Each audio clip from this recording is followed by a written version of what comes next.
Good afternoon.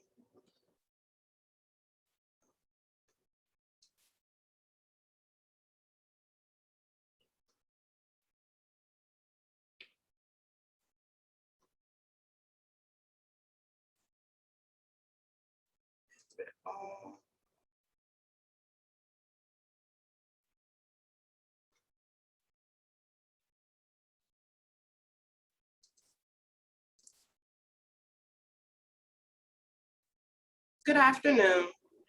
The time is now 1:25 p.m. and we'll be starting promptly at 1:30 p.m. For those who are currently joining, I do want to advise you that this meeting is being recorded.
Good afternoon. The time is now 1:29 p.m.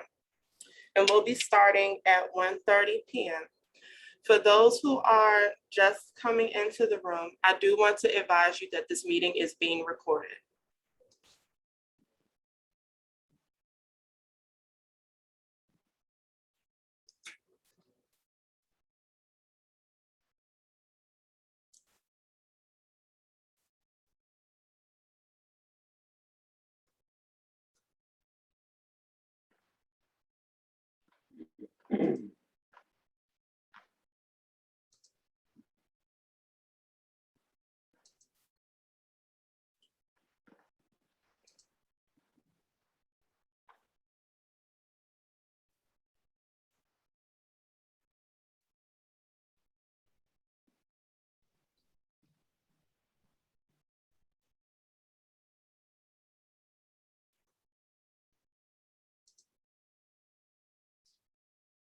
Good afternoon. My name is Candace J. Coates, and I'm a Senior Program Officer at the Community Partnership, and I would like to thank you for joining us today for our NOFO competition discussion.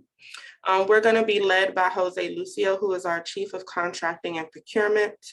I do believe we'll have Tom Fredrickson, who is our Chief of Policy and Programs, and Erin Greeny, not putting her on the spot today, but it is her first day, so please welcome her. She is the Community Partnership for the Prevention of Homelessness new Federal and Community Grants Administrator.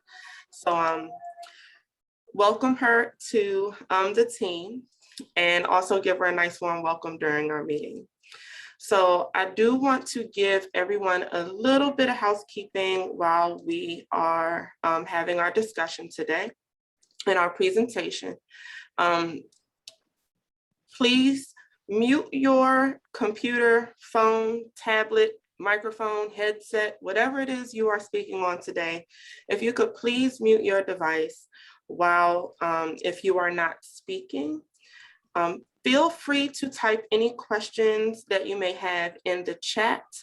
I will be making notes of those questions and answering as many as I can as we are going through the discussion. Also, cameras are not required for them to be on for this discussion. So please do not feel pressured to have your camera on. As many of you entered, you may have heard me announce that this meeting is being recorded. So we'll be able to go through, listen, and make sure that we have gotten all of your questions, and we'll be able to send out a full list of FAQs to the entire group. You did not have to sign into this meeting. Please excuse the fire engines that are going on behind me. But if we were doing this in person, we would have had you to sign in, but you do not have to do that today. I will be pulling registration and the emails from when you logged in. It'll give me the email address from there. So if you have, again, any questions, please feel free to type them in the chat and we will take them from there. I'm going to turn the presentation over now to Jose Lucio, our Chief of Contracting and Procurement, who will also be going through our slide deck. Let me just make sure that he is able to share his screen. And I just want to make sure, can you hear me, Candace? Yes, I can hear you. And I just want to make sure that Tom Fredrickson is also on the call because we are presenting jointly.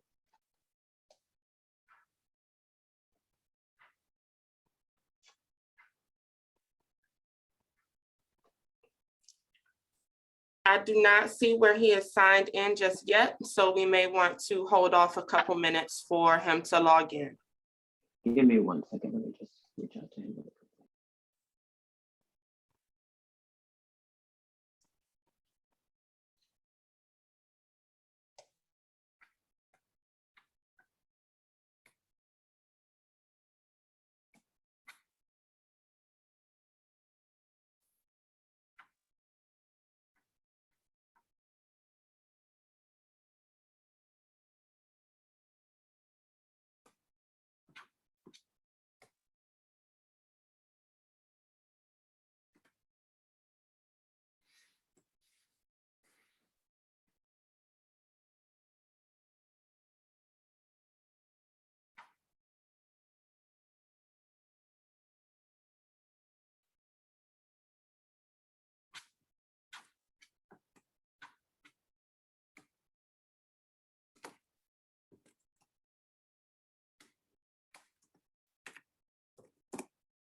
Sorry about that, folks. I think Tom was trying to log in via Teams, but he's going to join us now. I'll go ahead and kick us off, and then he will join us as soon as he gets his IT situation together.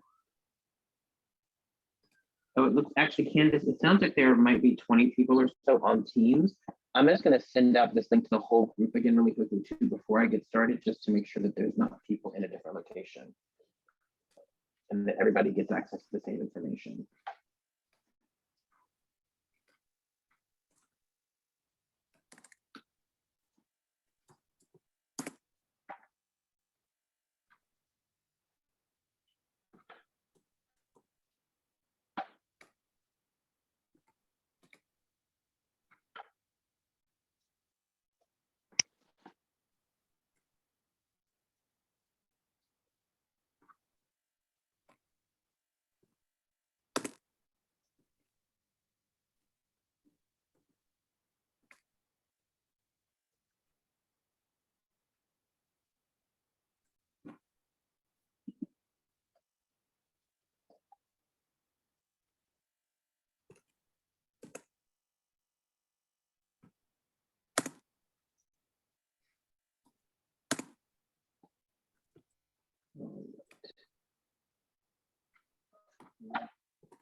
Candace, do I have control to share my slides with the group?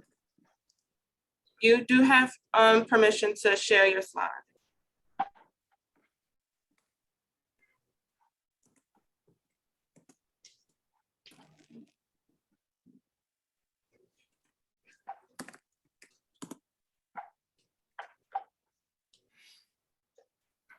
That doesn't seem to be working. Do you mind just bringing them up on your end? Sure, I can pull them up. Thank you.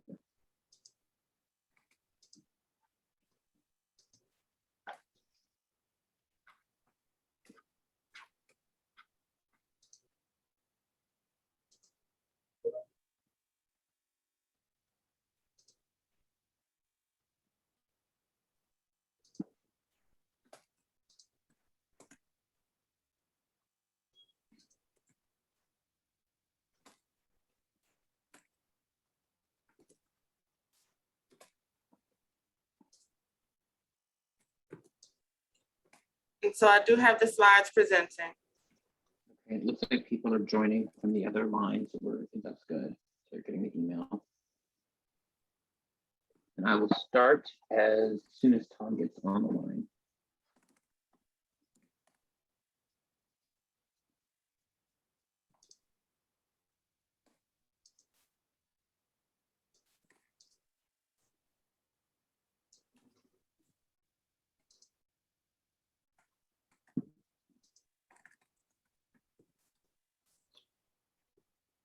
So we do have the slides presenting, but we do have a number of people still joining in. Just giving some quick housekeeping. This meeting is being recorded. Also, if you are not speaking, if you could please mute your device. If you have any questions, feel free to type them in the chat. We will take notes of all of the questions, and I will also be monitoring the question box. So I will go through and answer as many questions as possible or announce them to the presenter. You do not have to sign in. I will be pulling the sign in from your login today. So there was no sign in required. It looks like we have got our other co-presenters, so we can go ahead and get started on this. So now that we can officially welcome everybody to the meeting. Apologies for some of our technological issues. We are going to be going over the 2021 HUD COC program competition, also referred to as the NOFO. We can go to the next slide, Candace.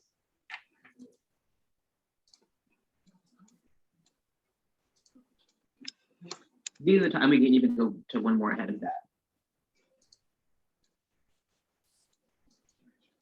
I think we just want to start off by making sure folks are clear about continuum of care and what we mean by that and the different meanings that we might be going over here, just so folks have a frame of reference about what we're talking about. Tom, do you want to go ahead and just give folks that information? Sure. So I think most folks, as Jose said, are familiar with the term, but we want to make sure that we're thinking about it in the three different contexts or definitions that are listed here on the slide. We'll kind of use the terms interchangeably, or the term interchangeably, for the three definitions. So just again, just want to make sure that folks are aware of what we're talking about and when. Kind of reverse order here. So this Continuum of Care, or COC, the COC program, is the name of the funding stream from HUD. It's distinct from ESG, HOPWA, some other HUD streams you might be familiar with. but it is the primary source of homeless services funding delivered to communities by the Department of Housing and Urban Development. Continuum of Care, or COC, is also the term that gets used to sort of refer to the group of providers collectively as a group of community stakeholders. And then the COC is also the term that we use to refer to our planning body that establishes our strategic vision as a jurisdiction. Officially in the District of Columbia, our COC is the District of Columbia Interagency Council on Homelessness, or ICH, and the executive committee of the ICH acts as our COC's board. We go to the next slide. So just want to also give folks a quick overview of the different roles and responsibilities for this competition. So the community partnership is the collaborative applicant and HMIS lead. We are responsible for assembling the consolidated application, for having community input sessions and informational sessions, for soliciting for bonus applications under the 2 bonus opportunities we'll discuss later, for providing technical assistance to providers around submitting new and renewal applications, and for providing the ranking committee with the information it needs to do the ranking and to select the projects for the bonus opportunities. Just so folks are aware, as the collaborative applicant, TCP is the direct recipient of any new funds that come online through this process. So if a provider puts forward an application for a new rapid rehousing program, let's say, and that is selected by the committee for the application want to put forward to HUD, if awarded, that would be the HUD would make that award directly to TCP, and we would sub-award that to the provider who was successful. I just want to ask, I got a note in the chat that I'm not clear. Are folks having trouble hearing me? That is correct. We're getting feedback that says it sounds like you're underwater. Okay, let me just, I'm going to take off my.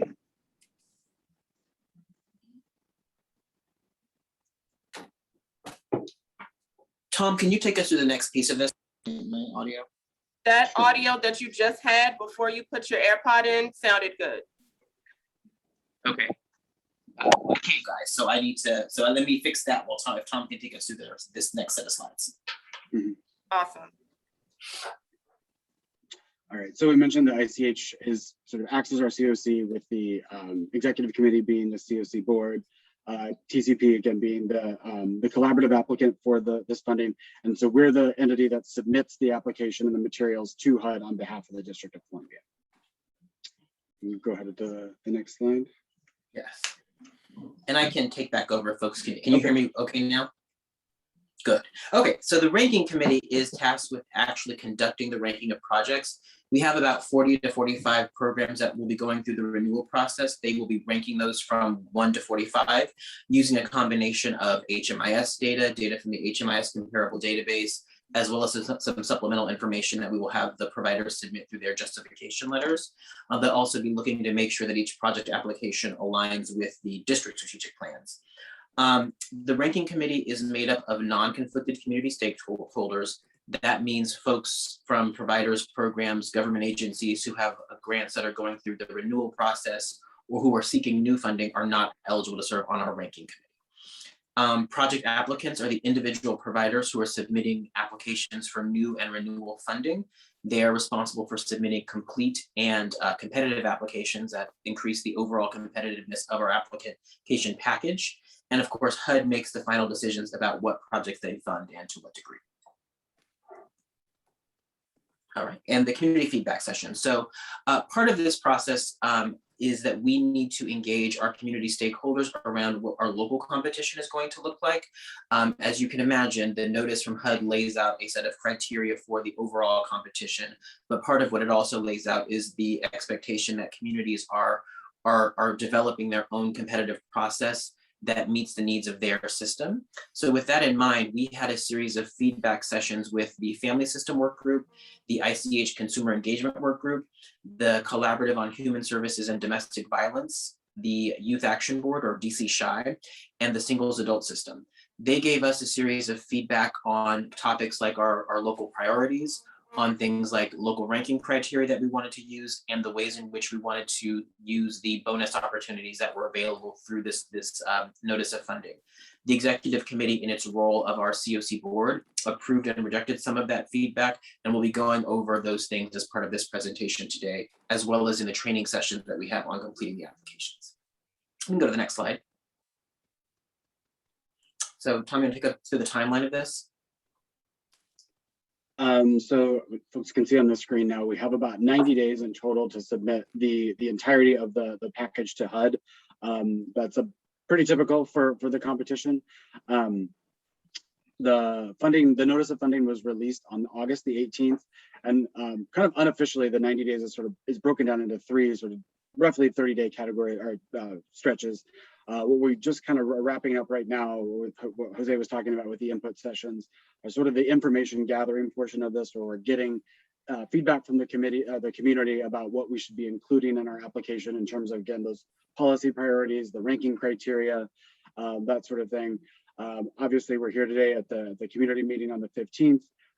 What we're going to be doing later this week and next week is starting to kick off the training sessions for you all as prospective applicants for the HUD funding. There's a set of training sessions specifically for TCP subrecipients that are renewing their funding. We'll go through the application package in those sessions in pretty in detail. There's one session that is specific to the HUD direct grants, which is this Friday. And then we also have some sessions coming up that will be specific to training on the application if you're looking to participate in one of the bonus opportunities. So make sure that you're registered for the appropriate one, depending on the application or applications that you're going to be submitting. Those are going to be due, the new applications are going to be due to us at TCP on October the 1st. And then we have the project applications for folks that are renewing their fund, trying to renew their funding, due on October the 8th, along with your, what we call justification. Both of those due dates come along with the justification letters, and we'll talk more in detail about that later on in the presentation. We have about a week from that deadline on the 8th to submit everything to HUD in terms of the project applications. And then we at TCP have the last 30 days of the 90-day span to work on that consolidated application, due, as you can see, on November 16th. So the HUD threshold requirements, these are the kind of basic minimum requirements applications need to meet in order to be considered for funding by HUD. HUD will, of course, assess the applications on a pass-fail basis to determine their eligibility, but their expectation is that we as a community are also doing that before we submit them to HUD. So before any of your information goes to the ranking committee for consideration, TCP will also be doing a review of this to make sure that your applications do meet those threshold requirements. And we also want to note here that the approval of your new or renewing applications is not a determination by HUD, by TCP, or the COC that you are compliant with the applicable fair housing or civil rights requirements. It is just an affirmation that you have met the minimum threshold to submit an application for funding. Can we go to the next slide, Candace? Thank you. These are pretty basic requirements. So it's about meeting the eligibility requirements under the COC program. The notation is there. It's about making sure that you have the financial management capacity to carry out the project that you are proposing to do, that you submit the required certifications, things like certification of a drug-free work environment, certification that you will not use your funding to participate in lobbying activities. Just as a note there, when we do the training sessions on the applications, we'll take you through all the certifications that have to be attached and show you where to find those and how to complete those. You want to make sure, you have to be sure that the population that you serve is one that is eligible under the COC program. And of course, you have to agree to use the HMIS, unless of course you're a DV provider, in which case you would be agreeing to use an HMIS comparable database. Tom will talk a little bit more about both of those later in the reporting requirements section of this presentation. The HUD policy priorities. So these are the priorities that are set forth by HUD in the notice of funding. There are 7 that were included in this year's notice. There are 3 that are pretty standard that have been in use for several years now: ending homelessness for all persons, using a housing first approach, and reducing unsheltered homelessness. The 4 new ones are the ones we have bolded here: improving system performance, partnering with housing, health, and service agencies, race equity, and including folks with lived experience in the local planning process. We're going to spend some time now talking about these the four new ones, because the first three I think are fairly standard at this point. But certainly if there are questions about those first three, drop those into the chat so that we can respond to those at the Q&A section of this presentation. We can go to the next slide, Candace. So improving system performance is really about the ways in which we are using data and information that we have about our system and about our programs to make decisions about the way that we are deploying resources. Certainly when we're thinking about the overall consolidated application, Tom, Kimberly from the ICH and I will be writing about the ways in which the system is doing this, but we're also wanting to look to make sure that providers are doing this as well. So making sure that you're able to communicate in your justification letter and in your application, the ways in which you are using information about your programs to determine, are there changes that need to be made to your service model? Are there changes that need to be made to your target population? And using that information to make sure that we're deploying our resources as effectively as possible. One flag here under this new priority is that HUD does recognize that performance is going to have been a challenge over the course of the pandemic. So this is not going to be weighted as heavily this year as it will be in years going forward. But I do want to make sure that folks are aware that performance is going to be a big part of the renewal process going forward. So this is our year to get settled there and to start to figure out how we're going to do that. But this will be something that's very important as we move forward. Do we want to go to the next slide, Candace? Partnering with housing, health, and service agencies. So this is really about leveraging other resources to support the funding that HUD is bringing into our continuum of care. I think as folks are aware, HUD does not wish to be the sole support of any program that it funds. It really intends to be one of a set of diverse funding streams that we are using to resource our system. And that's both at the community level, but also at the provider level. So in terms of what we're thinking about from a system level, we're certainly going to need to talk about the ways in which we're deploying our CARES Act dollars, the ways in which we're deploying our American Rescue Plan dollars, the ways in which we're working with the health system, the mental health system, to leverage those resources to support the housing that HUD is funding. We'll be talking about how we've been partnering with the Housing Authority, with workforce development agencies, and so forth. We're also going to be looking to providers to really think about the ways in which they might be doing this as well. You might be a PSH program that is leveraging Medicaid dollars, let's say, to help pay for your permanent supportive housing services. That would be something that would definitely want to be highlighted. You might be working with mental health organizations. Maybe you have a great partnership with the CSA. But I think just keeping in mind and making sure that you are communicating the ways in which you are leveraging other resources to support the HUD COC program resources that you're applying for, either on a renewal basis or that you intend to use if you were applying for new program dollars. I think we can go to the next slide, Candace. Thank you. So race equity, this is another new one this year. I think folks are also aware that Black and Indigenous and other folks of color are substantially overrepresented in the homeless population. HUD really is this year putting an emphasis on making sure that systems and programs are really operating through a race equity lens. I think from our perspective at the system level, we certainly intend to talk about the work that the ICH Race Equity Group is doing. We certainly intend to talk about the work that the district government and the district COC is doing with the Council of Governments on the metropolitan area response to race equity.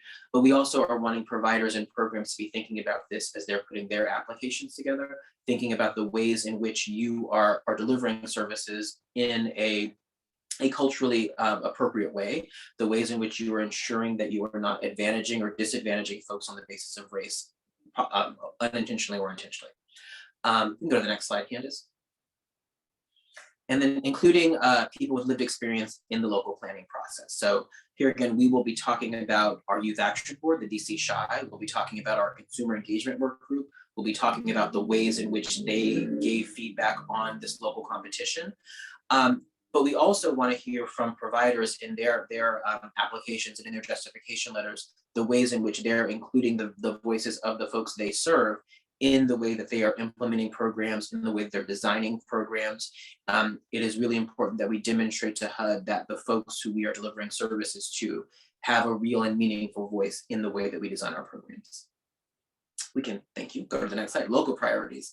So our local priorities, and these are priorities that were developed by the various constituent groups that we talked about having our information and feedback sessions with, and that were adopted by the ICH in terms of the things they wanted us to be looking at. So of big importance for a lot of people, we're looking at the extent to which we were connecting folks who had rental arrears with the DC Stay program.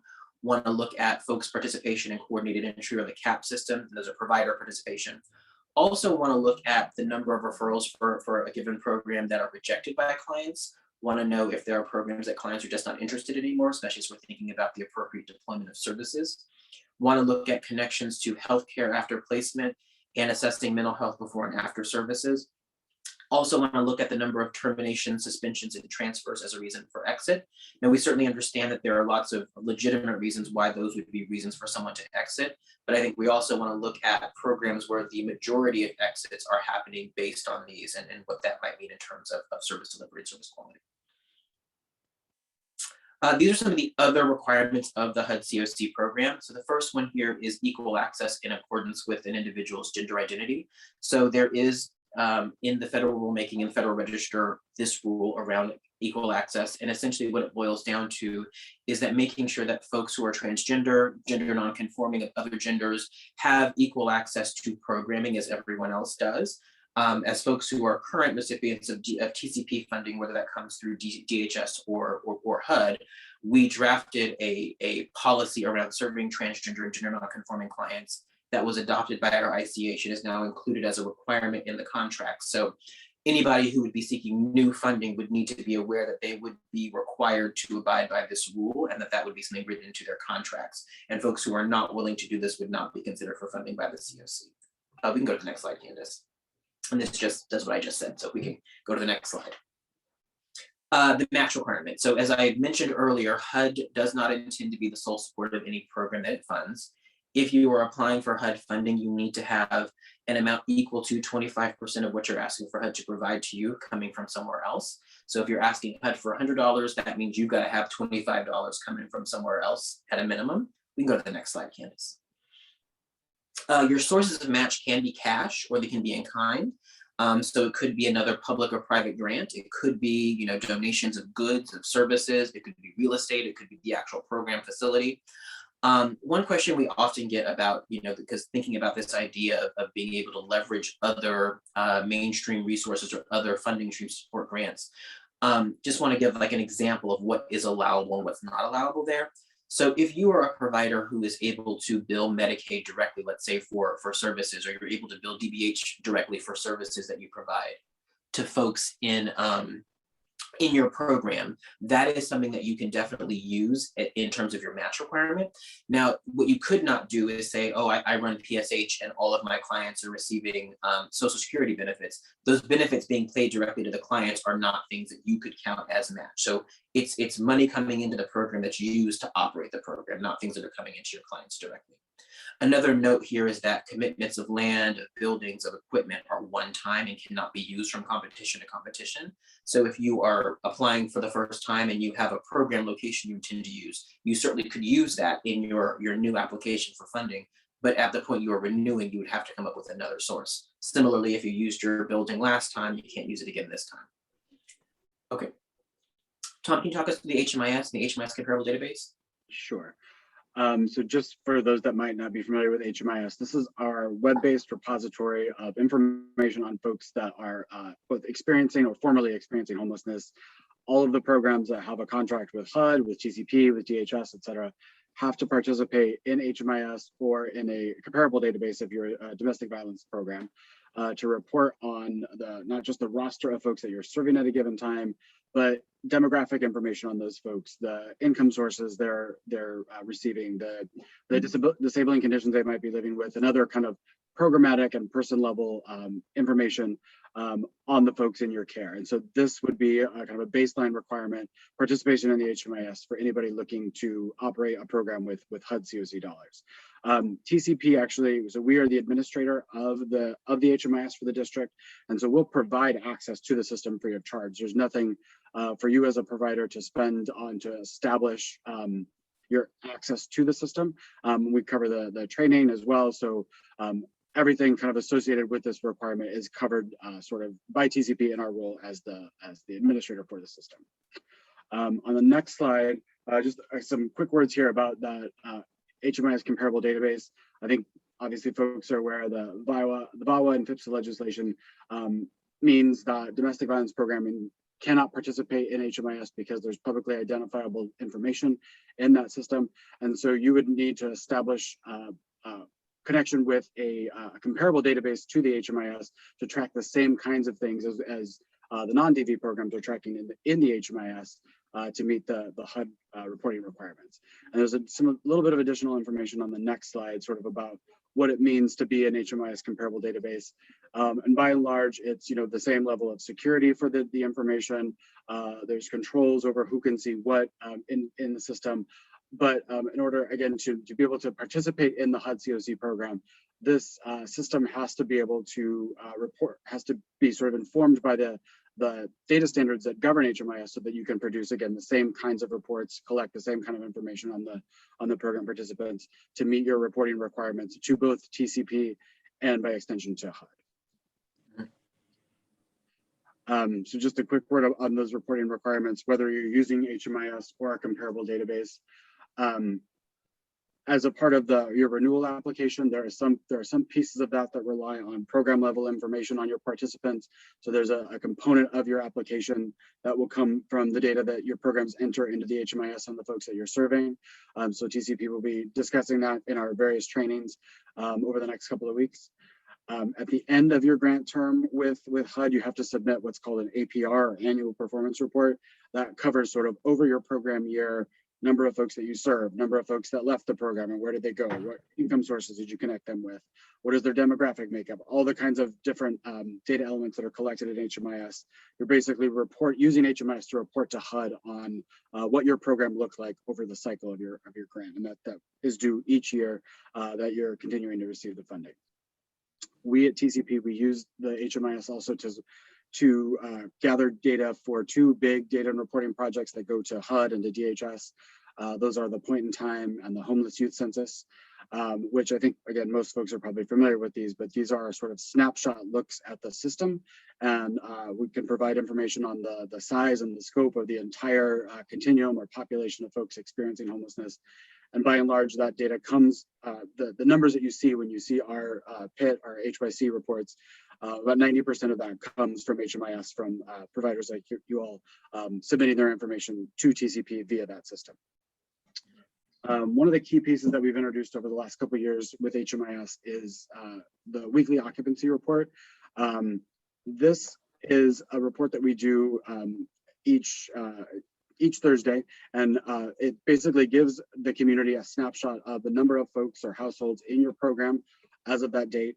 And then on Friday, we distribute it, and it has information on the number of vacancies in the program. And then if we can go transition to the next slide, the information on those vacancies that's included in the weekly occupancy report that is distributed to the community, that's used by the coordinated entry team or our CAP team to make placements to match folks to available resources. So we'll get information via HMIS from the shelter or outreach side of the system, and we'll identify folks with service needs that match the vacancies on the housing side, and the CAP team will use HMIS to make those matches accordingly. So participation, so submitting the necessary information for the weekly occupancy report, and sort of how it's related to the requirement to participate in coordinated entry or CAP generally is what's laid out here. And that this, again, will also be sort of a part of your contract if you're establishing funding, to make sure that your referrals to fill your program vacancies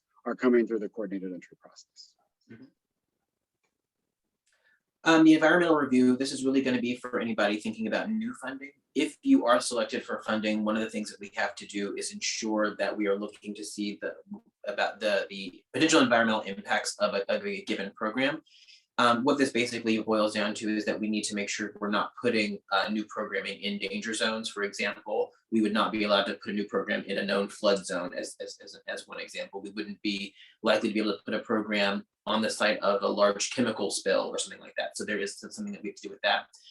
We are exempted from these when clients have total choice about where they're going to live. So if you are, for example, applying for a rapid rehousing program, where everyone is going to be living in scattered site housing and everyone will have their own choice of their apartments, there's a much shorter form that we would do. There's a much lengthier form we do when we're looking at a site-based program to make sure that there are no issues there environmentally. We can go to the next slide. Housing quality standards. Now, this applies to anybody who is using HUD resources to pay their rents for clients. So prior to anyone moving into a unit that is funded with HUD dollars, we need to conduct an HQS inspection to ensure it's habitable, to ensure that there are no structural issues, all that kind of stuff. Once the initial inspection is passed and we can begin paying rents using the HUD dollars, an HQS inspection is then required once a year, every year thereafter. If folks have questions about kind of remote ability to do HQS inspections, you can reach out to me and Candace and Aaron separately from this call, and we can talk to you a little bit about that. Site control verification. So if you're proposing to operate site-based programming, one of the things you're going to have to do is show us that you have control of that site within 12 months of the award announcement. So not within 12 months of you doing the application, but once HUD says, I accept this application and it's going to be funded, you have 12 months from then to show us that you have gotten control of your site. Well, I would just note here that HUD can and will either reduce the award or pull it all together if you are not able to demonstrate site control within the specified time period. We can go to the next slide, I'm sorry. Bonus funding opportunities. Okay, so there are two opportunities for new funding that are available through this process. One is the COC bonus and the other is the domestic violence bonus. So the COC bonus is to be used to create new housing, new projects for eligible households within the district. The same thing is true of the DV bonus, except for those programs are specifically intended to serve survivors of domestic violence, dating violence, sexual assault, and or stalking, and who are also experiencing homelessness in the district. We can go to the next slide. There is about 1.2 million available for the COC bonus and about 2 million available for the domestic violence bonus.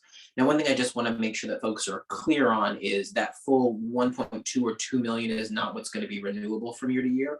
So the initial application will be either for a 2-year initial grant term or a 3-year initial grant term, where you'll have the ability to spend what you apply for over that period. If you apply for a 2-year initial grant term, then half of that amount would be eligible for renewal going forward. If you apply for the 3-year grant term, then a third of that is what's going to be eligible for renewal going forward. So just need to keep in mind there. Projects at COC will prioritize for funding. So as we mentioned, we had a series of engagement sessions to ask folks what were the kinds of programs they wanted to see, what were the populations they wanted to see served with these resources. We took this back to the executive committee and had them to let us know which ones they wanted us to move forward with as a community. So first thing I just want to do is give a really big shout out to both our consumer engagement work group, which is single folks who use our system and who participate in the ICH working committee structure, and our youth action board, which are youth consumers of our system. They really came up with the majority of the interventions that were needed. And those interventions were really well received by the community. So I just wanted to mention that. So under the COC bonus, we will be looking for new applications for rapid rehousing for non-chronically homeless individuals. We will be looking for applications for permanent supportive housing with a focus on healthcare. We will be looking for permanent housing, be it joint transitional rapid rehousing, or permanent supportive housing, with a focus on immigrant and undocumented populations. We will be looking for LGBTQ permanent housing options, again, under any of those options for adults, especially with a healthcare focus. I wanted to flag here a couple things. One, there were a lot of concerns among both sets of consumers about the fact that we have a good bit of LGBT housing available for young people under the age of 24, but there really is no housing for that population specifically within the adult system. Now, certainly nobody can be refused services based on their identification as someone who's a member of the LGBT population, but we don't have a lot of specific services for that group within our continuum. In the DV bonus, we're going to be looking for applications for permanent housing for the LGBTQ population. Again, that could be joint transitional rapid rehousing, or permanent supportive housing. We're also looking for joint transitional rapid rehousing for returning citizens who are survivors, so survivors of domestic violence who are returning from jail or from prison. We are looking for domestic violence permanent housing with a healthcare focus, and DV permanent housing for transgender women with a focus on culturally competent services for transgender women of color. So those are the application types that we are going to be looking for from the community to put forward to HUD for consideration. Tom, do you want to talk to us about the applications by type? Sure. So just want to clarify some of the terminology here. So we've talked about renewals and new projects, bonus projects, et cetera. So the renewal project application, obviously for folks that have already established funding, they're going to be submitting one of these to reestablish that funding for another year. If you are a subrecipient of TCPs, as I mentioned earlier, there's a specific set of trainings to go through the application materials associated with what you have to submit to us to send on to HUD. Following this meeting, you'll get an email from somebody at TCP with a personalized version of your application materials for your agency. The form is a little bit different this year, so we took the liberty of filling out some of the sections that are specific to your agency to make the response go a little bit quicker. So we'll send that to you later today. If you are a direct recipient of the funding from HUD, there's again a special training for you, which is this Friday. Your application materials are already housed in the eSNAP system, the electronic system that we submit the grants through, and so that training will focus on submitting through that portal. Some of the new projects, so we've talked some about the bonus and the different opportunities that are available through the bonus and the specific program types that have been suggested by the community rather. And so anything submitted in response to either the DV bonus or the COC bonus is considered a new project, and you would be looking to establish new funding from HUD. If you have a grant that instead of renewing, you'd like to change to a different program type, so if you want to move it from, say, transitional to PSH or rapid rehousing, you need to go through what's called the reallocation process, and that involves relinquishing your renewal and submitting a new project application. There's some additional steps to go through to inform HUD that this is a grant that had been established, but you're giving the old format up in favor of the new format, and then they will treat this as, they'll score this as a new program and decide whether or not to fund it in its new format. There are a couple of different opportunities which we'll discuss in the trainings later this week. Consolidation and expansion projects. If your agency has more than one grant that you'd be renewing, but if you want to combine those two grants into one larger one, you need to go through the consolidated project application process. Expansion, similarly, if you want to just increase the size or the scope of the project, you would go through that. That's a little bit different this year than it's been in the past for consolidation or expansion. You have to submit both a renewal and a new project application. So you have to submit one set of applications for your programs in the as-is renewal format, and then a second one in the new project format that will sort of describe the scope, and then HUD will make a decision about which of the two that they'll ultimately fund. So the budget category. So these are the categories that are available under the various application types. So we have tenant-based rental assistance, leasing assistance, supportive services, operating, HMIS, and admin. So if you're applying for new or renewal PSH programming, you can apply for tenant-based rental assistance. So that's rent, that is to pay client rents. You can apply for you can also apply for tenant-based rental assistance if you are applying for rapid rehousing or the rapid rehousing portion of a joint transitional rapid rehousing program. Under the next category, which is leasing assistance, you can only use leasing assistance to pay for the TH portion of a transitional housing program. For supportive services, that is funding you can request across all different program types. Operating budgets you can only request for the TH portion of a joint transitional rapid rehousing program. As Tom mentioned, the HMIS is fully funded by TCP with local dollars. So anybody who is applying to do kind of mainstream, as we call it, homeless services would not be able to include HMIS costs in their budget. Now that said, if there are costs associated with a domestic violence provider, whether it's new or renewal, with complying with the requirement that they participate in the local, in a HMIS comparable database, they may include those costs in their budget.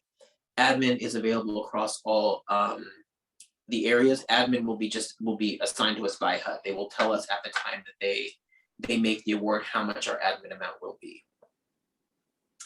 And there's a question here, are these the budget areas for new projects? The answer is yes. So if you have an older PSH program in the past, there was no rental assistance line in the COC program. It was all leasing budget. So you may have an older PSH program that has a leasing assistance budget. That is fine. You'll renew it as is. But anybody looking at new programming will be doing all tenant-based rental assistance. We can go to the next slide, Candace. So we want to make sure that folks have information on the ranking process for this year. If you've been a renewal for the last several years, you've been through this before, and HUD has reintroduced it for 2021. What ultimately has to be submitted to HUD is a ranked and tiered ordering of each of the project applications that make up our entire ask. We'll probably have, we have about 40 renewals. We'll probably have somewhere between 1 and 5 potentially bonus projects applying for funding. So we have to submit to HUD a 1 through 45 ranking of those projects, and those projects have to be broken into 2 financial tiers. Tier 1, so I should say first, we definitely want HUD to fund everything that we put forth for funding, be it new or renewal. But these tiers are helping communicate to HUD sort of the priority order of those requests. So the number 1 project, the top tier, those are the ones that we're saying to HUD to make sure that they fund if there's not funding available for the entirety of our ask, or there's not funding for to support all the programs that are applying for funding across the country. The tier 1 ranking, the higher portion of the ranking, is what we're communicating to HUD that these are the programs that we want them to prioritize their in funding. Tier 2 is again, programs that we definitely want. We want them to fund everything, but if they're not able to fund our entire portfolio, they're going to select the ones that they don't fund from the second tier of our ranking. We will work with a ranking committee. We've talked a little bit about them in the earlier part of the presentation. It's a group of non-conflicted COC or ICH stakeholders that'll be making decisions about where each of the programs submitting for funding fall within that ranking. And so they're going to look at a combination of qualitative information and quantitative data that will provide them. We talked some about the qualitative information that they'll look at. You'll be submitting as a part of your application package what we call justification letters. There's a little bit more information on that later on in the presentation. And that's where you get to talk some about, your alignment with those policy priorities that we set. Something that makes your program unique and a reason why we would want it to be prioritized in our ranking. In addition to that those qualitative factors, HUD wants there to be some kind of quantitative assessment of the programs factored into the ranking decisions as well. And so for the renewal programs, we've historically used HMIS information to report on some key performance indicators that the ranking committee uses to sort of flesh out that ranking and decide what it's going to be the top program and what's going to be down towards in the second tier. Obviously, if you're looking to establish a new program, you're not going to have historic performance data to report on. So the ranking committee will rely on your application materials and the justification letter to help decide where to place those. Quick word for the renewal projects, just what's on the screen here now. We're going to be looking at the HMIS program data from July 2020 to June 2021 to provide the ranking committee some data on some key performance indicators, which we'll look at in a second. These won't be a surprise by now. I've been with TCP for about 15 years now, and they're pretty much the same indicators that we've used as this ranking process has evolved over that time. But they're indicators that are included in those PQI reports or report cards that we send out on a quarterly basis. You should have just received a recent set of those, I think, just last week. And so those are things that HUD has asked us to look at, that the ranking committee has historically used to kind of, again, suss out the individual performance of each individual program and help determine that ranking. On the next slide, so here we have sort of what those initial criteria are going to be. For our permanent supportive housing programs, they're at the top. They make up, I'd say, about 35 of the 40 renewing programs. We look at the utilization rate, so the rate at which the units in the program or the case management slots are occupied over that year that I mentioned on the previous slide. We want to make sure that folks are retaining the housing associated with these programs. So we look at the rate at which folks, the housing stability rate. We want to look and see if and when folks leave those programs, whether or not they're coming back to the COC. So we look at the rate at which folks are returning to shelter programs or engaging with outreach after they've left PSH programs, if at all. Whether or not folks have increased or maintained their income while they're in the program, not specifically within that program year we're looking at, but of the folks served in the program year, have they increased or maintained their income while they've been in your program? And then, as you can see here, those are percentage scores.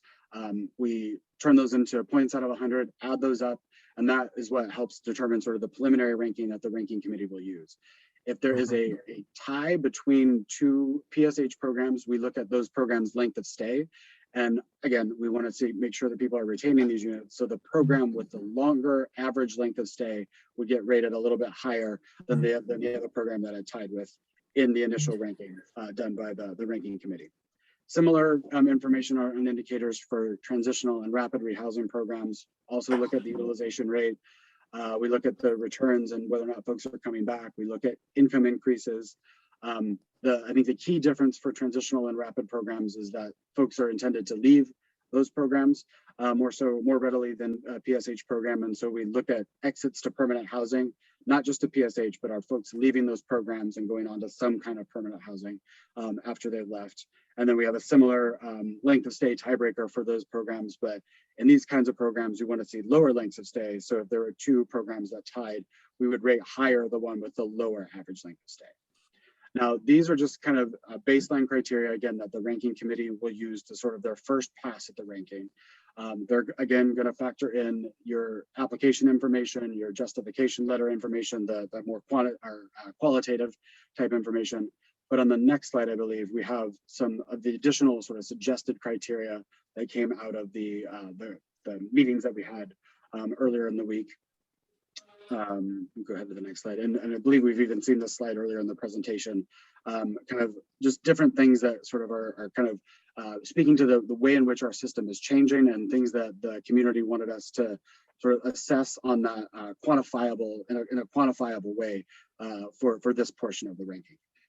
So we'll be looking at, if there were folks in the program that were facing rental arrears in the last year, how many of them were connected to the Stay DC resource, whether or not your program is accepting referrals through the CAP system. If you are accepting referrals, but they're being rejected by clients, want to understand the rate at which that's happening and a little bit more information about why for the ranking committee. Folks in the community also suggested looking at the rate at which folks are being connected to healthcare and mental health supports. And then Jose touched on this a little while back, but so for those non-permanent exits, how many of those are the result of terminations or suspensions or transfers for other reasons? Just to kind of get a bigger picture of what's going on in the program in terms of the quantifiable performance. So the ranking committee will be considering information like this as well. Just some other contextual factors here that came up a lot in the discussions over the last couple of weeks. Obviously, the program year that we're looking at was, we were definitely still working in the COVID-19 environment, and so we just wanted to be clear that in conducting the ranking, we're not comparing your performance to a standard that you might not have been able to meet because of the COVID-19 environment. But just kind of, again, comparing each program against one another in terms of the like type performance between the programs in the HUD portfolio.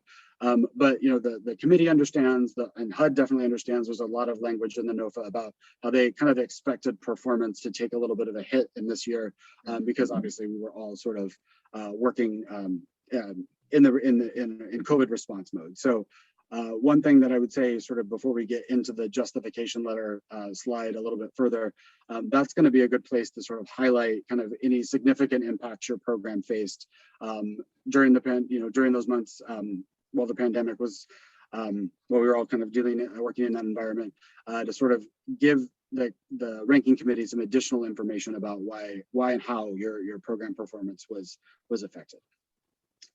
The other suggestion was to sort of continue to look at this performance data, but also to look at it across the different demographic categories of the folks in the programs to make sure that, across demographic categories, folks are enjoying the same level of success, that we're seeing the same types of outcomes among all program participants, and we're not seeing one group of folks succeed more readily or regularly than another. On the next slide. So just a few more reminders about the ranking committee. I believe we've touched on all this, but the ranking committee is made up of folks that are participate in ICH, but do not have any grants renewing as a part of the process. They don't represent agencies that are submitting bonus projects, made up of, kind of policy-oriented stakeholders and folks with lived experience. We have a variety of folks participating in the committee this year. I think we have a good mix of folks that have done the ranking before and folks that are newer to the COC. And so I think we'll have, kind of a fresh perspective along with sort of that historical one to move us through this project. They'll look at those factors that we went over, but they'll also be making some decisions about how heavily to weight each of those. We used to have data quality as one of the metrics in the ranking. And, a few years back, the ranking committee decided to do away with that because everybody was scoring so well on that. It was kind of, it didn't seem to be a necessary part of, separating the tier 1 programs from the tier 2 programs. And so they'll make some adjustments to the ranking sort of based on what they see in the performance. And it's kind of an iterative process over the next few weeks in deciding the final configuration of that ranking, both numerically and the 2 tiers. And then last thing I'll touch on again, I mentioned the justification letters. This is something that we'll ask for from both the new and renewal programs along with your application materials. This is where you can, describe the extent to which your program is meeting or exceeding those threshold criteria that Jose laid out earlier in the presentation, your alignment with those the community priorities that we discussed, and then just really anything that makes your program unique within the continuum and would really what the reason why it should be prioritized along with the rest of the slate of programs for renewal funding or to establish new program if you believe that the bonus project you're suggesting would bring sort of a needed resource to the community that we don't currently have.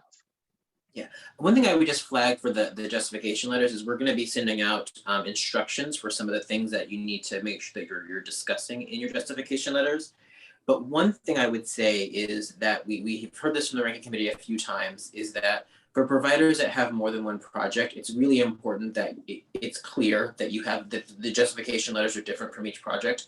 I think one thing that they have found frustrating in the past has been when it's clear that a provider has just copied and pasted kind of big chunks of a letter from letter to letter to letter. The other thing that I guess I would flag for folks is really use this as an opportunity to highlight the successes of your program, the things that are really great with your program, the things that the ranking committee needs to know about your program that's not going to be apparent just from looking at a slate of HMIS data. I would say that it's probably less effective for you to spend a lot of time in your letters maybe discussing how you don't think that the ranking criteria are the best fit for the kind of program you operate or things like that, but really focus on the positive information that will help the ranking committee be able to make decisions about the ways in which they are ranking these programs. Yeah. And then this is just contact info for me, Tom, and Kimberly Waller, our colleague at the ICH. I will also, this slideshow will be emailed out to folks, so they'll have it afterwards, but I'll go ahead and just drop my email address and Tom's in the chat. And then with that, I think, Candace, we can open it up for like general questions if we just want to unmute folks and let them shout out their questions to us. Looks like we have one in the chat So already. thank you. Feel free to unmute yourself with your questions by tapping either on the mic at the bottom left of your screen or wherever you find the mic option on your device, be it a tablet, computer, Apple Watch, whatever you got. Just hit the mic and you'll be able to, it'll give you the option to unmute yourself. I do want to flag, we saw there was a question in the chat about whether or not we would be providing the preliminary ranking information via email to the renewing programs, and we will be doing that after the ranking committee meets, I think, scheduled for the week of the 20th.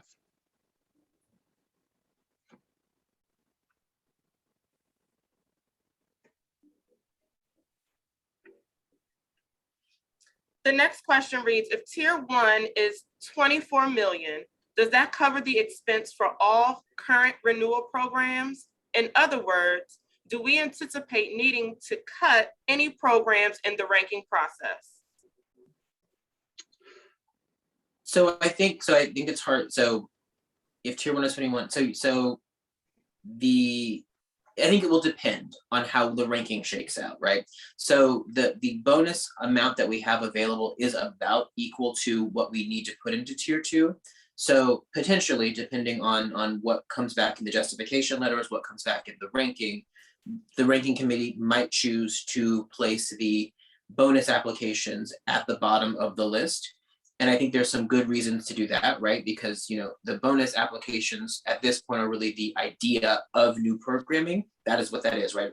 Whereas like everything that is renewing is actual programming where folks are being served and housed. Now, depending on how programs are ranked, depending on what they provide in their justification letters, there certainly have been years in the past where the ranking committee has chosen to rank the bonus over renewing applications because the applications were not strong, were not competitive, did not speak to the priorities that were laid out in that year's competition.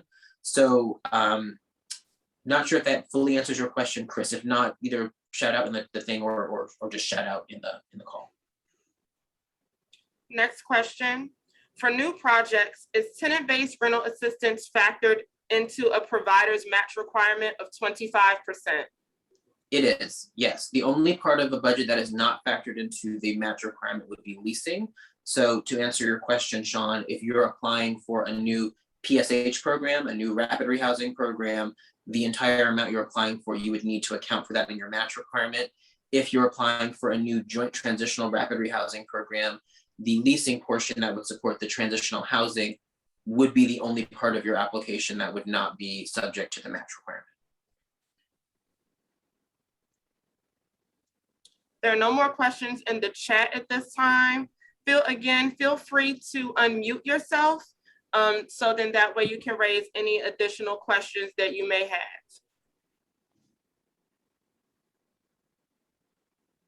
Can you guys hear me? We can. Yes, you are heard. Okay, great. It's perfect. We are kind of new to the renewal process, so we just want to make sure that we're applying for the right amount. And so if we put the full amount in our original application, does that mean for year 2, we apply for the half of that amount? I think I'm asking that question, right? That's a great, I do understand your question. So one of the things that we're gonna do is send out to everybody their grant amounts. So we have the current GIW. The GIW is the grants inventory worksheet. It's the amounts that we have on file with HUD for all the different categories, including for programs like yours who are in their first year of renewal, who've gone down from a 2 or 3 year initial grant term to now a 1 year grant term. So that those emails will be coming out by the end of this week. So you'll have all those with no questions about what to apply for. Okay, great. Thank you. You're welcome, Deshira.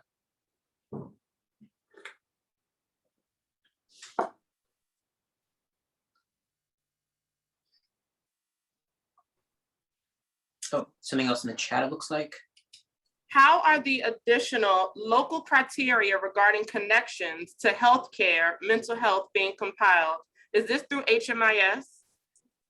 It is not through HMIS. So oh, sorry, Tom, you can go ahead. Oh, go ahead. Yeah. Okay. So as with most of the kind of when we have like local priorities or things that we're looking at for the first time, we will be asking you to address that in your justification letters. So some things like, you know, referrals to state DC, that we can access data on and we can see the extent to which providers have referred folks to state DC. But things like connections to mental health services, things like connections to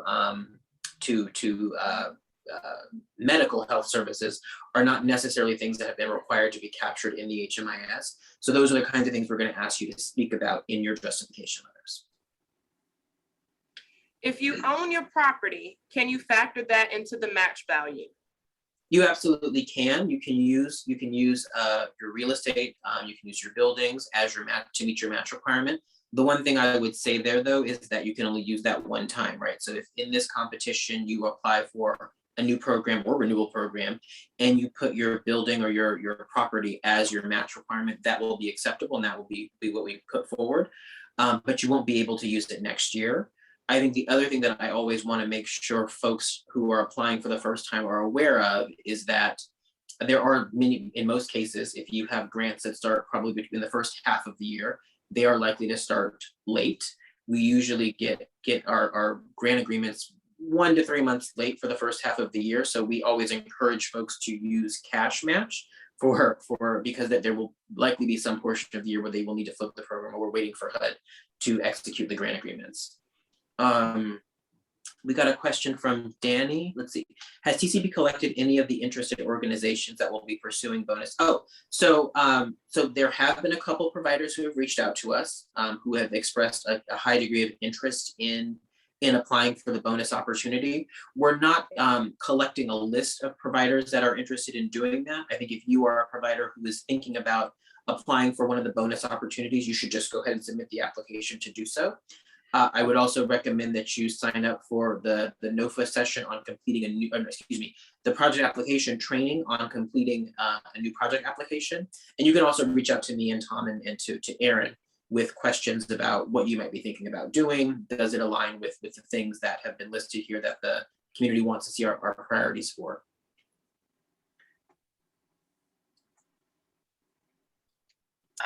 So there's, oh, go ahead, Candace, I'm sorry. No, I was just looking, I think there was another question. Are there any scales for cost effectiveness that may have been developed?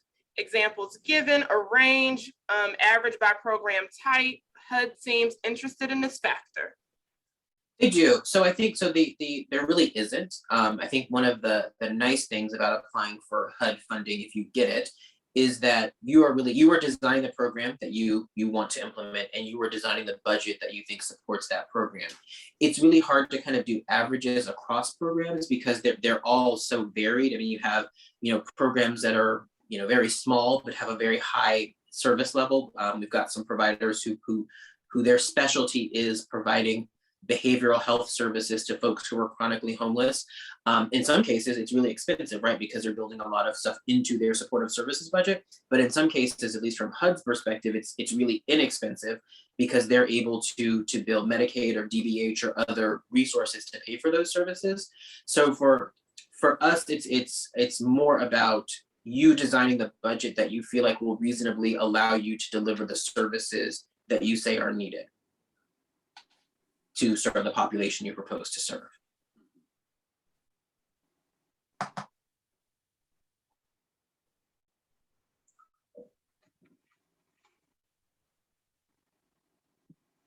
Any other questions, either through the chat or again, you can just call them out to us as well.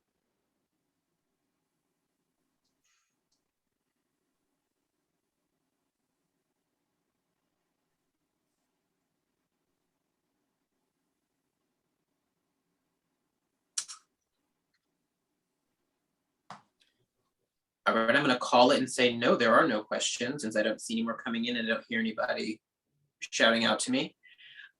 So we are going to send out this slide deck after this meeting to everybody who we had on the invite list. We'll also, Candace, are we going to just email out this recording as well or post it on the website?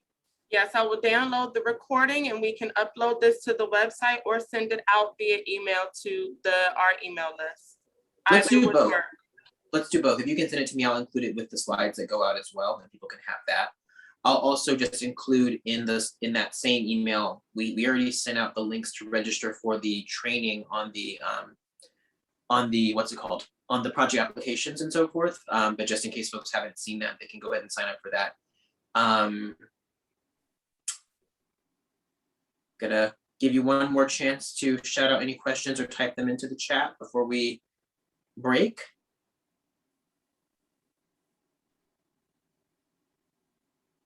All right, well, I'm going to call it then. Sounds like there are no more questions. All right, thank you, everybody. Thank you, and have a great day. Bye-bye. Thank you. Thank you. Thank you. Thank you. Bye. Thank you. Bye. Bye now.